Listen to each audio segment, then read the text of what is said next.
Hey guys, welcome back to the legacy. Sorry about that. My mic setup I wrong. It got set up so wrong. Default microphone.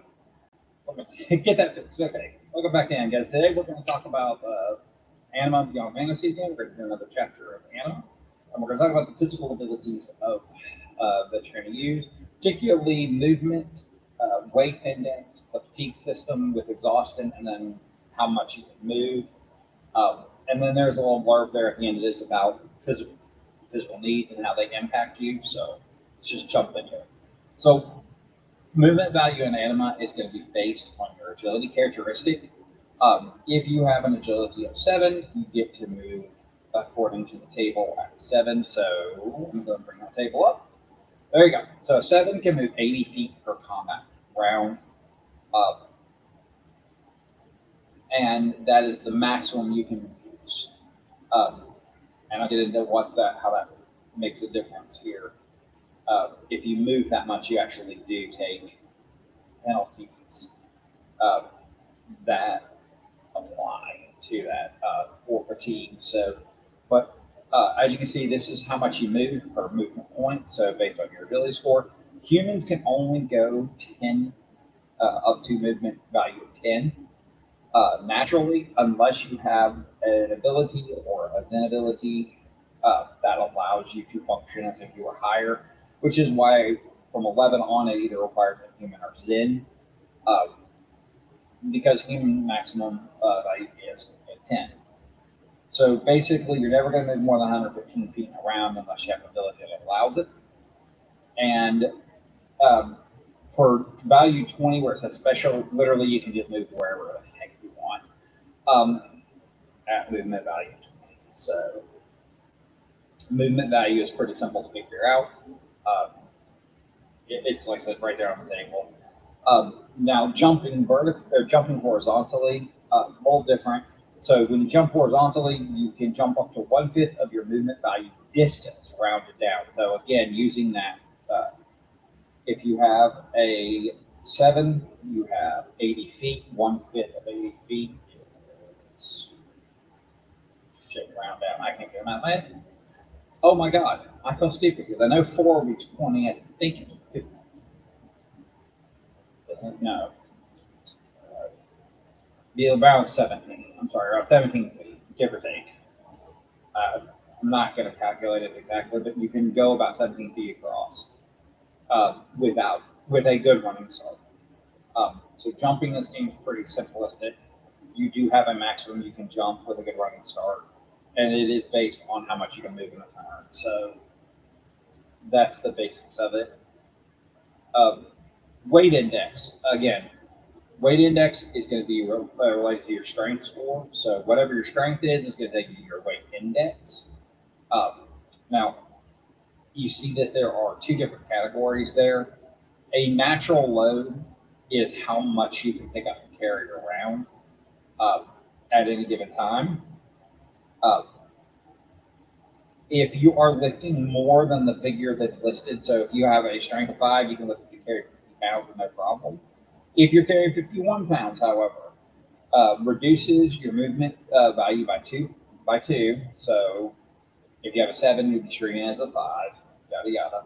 You also lose additional fatigue for every half hour spent carrying that much weight. So you're going to start losing fatigue points to carrying too much weight, and that is the natural weight you carry. Now the maximum load is the most you can carry. Period. Pick up and carry at all. Uh, You lose 1 fatigue point per combat round if you're carrying that. And again, it's pretty simplistic. So again, a strength of 5, you can carry 130 pounds, or you can pick it up, and move around with it, but it's absolutely going to wear you out.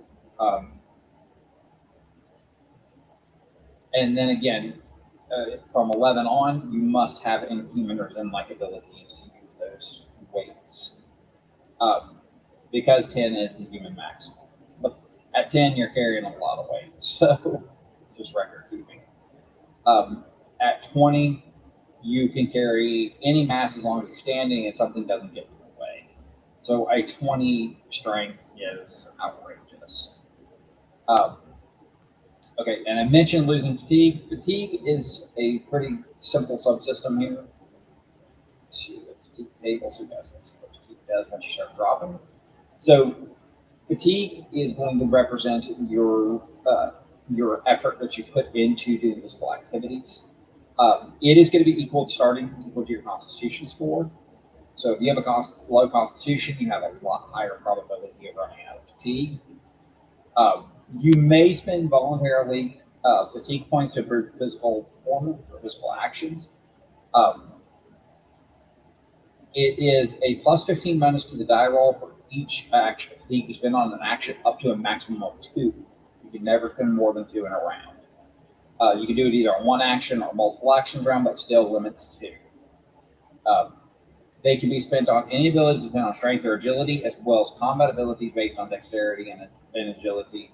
It is not possible to use fatigue points to improve magic projection or psychic projection, as they are not dependent on physical effort. So, um, you can, like I said, if you spend up to 2, you either get plus 30 or plus 15 on 2 actions. You must declare that you're spending this prior to rolling dice and prior to the opponent rolling dice in a contested ability check. Um, so you can also use fatigue points to improve your die roll of strength, dexterity, agility characteristic checks. Um, it minuses 1 from each for each point you spend. So if you are spending 1 point, you lower the die roll by 1, yada, yada, yada. They can also be used to increase a character's supernatural abilities for a brief period of time. It increases your magical accumulation by plus 15, or it adds plus 1 to all key accumulation for 1 combat turn. Again, that's going to get into something we haven't talked about yet, which is the magic and dominate chapters. But we're getting close to those chapters, just so you know. We're getting close to those chapters. So fatigue basically drops as you go along. You do get exhausted as you drop fatigue. If for any reason you drop to 4 or less fatigue points, you start taking penalties, as you can see according to the table there. You're going to drop. You're going to drop down until you're at 0 fatigue. If you get to 0 fatigue, you do pass out. So you can pass out from too much fatigue. You can actually die from having too much fatigue. Um, And if your constitution is 4 or lower for any reason, you do not start with a negative 10 penalty, but the moment you start losing fatigue, you start taking the penalty. So, and you do recover these at a rate of 1 for every 30 minutes of complete rest or every hour without significant effort. So fatigue points do slowly come back on their own. Okay, movement and fatigue. When you move, you do begin to lose fatigue. If you are simply walking at a normal walking pace, you lose 1 fatigue for every 6 hours you're walking. If you are marching, it is 1 fatigue point for every 2 hours of marching. So if you're on a forced march or something like that, you're going to lose fatigue 1 point every 2 hours. If you run, and there's a difference between running and maximum speed. If you are running, you move at a movement value 2 levels below your maximum, but lose 1 fatigue point for every 10 minutes of running. This period of time was double for each difficulty level obtained above moderate on an athleticism check. So you basically, when you run, you roll your athleticism. That's going to determine how fast you run out of gas. Keep that in mind. So you can run.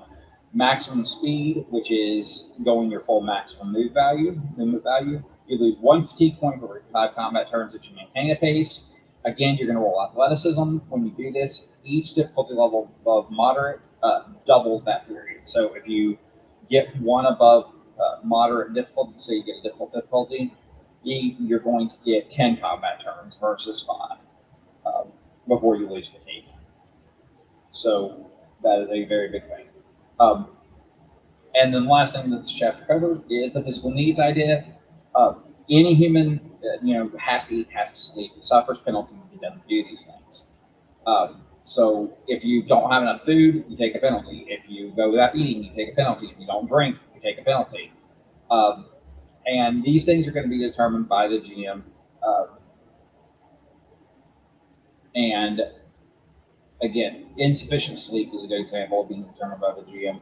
But what happens is until you fulfill the qualifications of offsetting those, you will suffer those penalties. They do not stack; they are static per the day. So, like if you have minimal food and drink one day, you may have enough drink the next day. Therefore, you don't get the penalty. Pretty simplistic.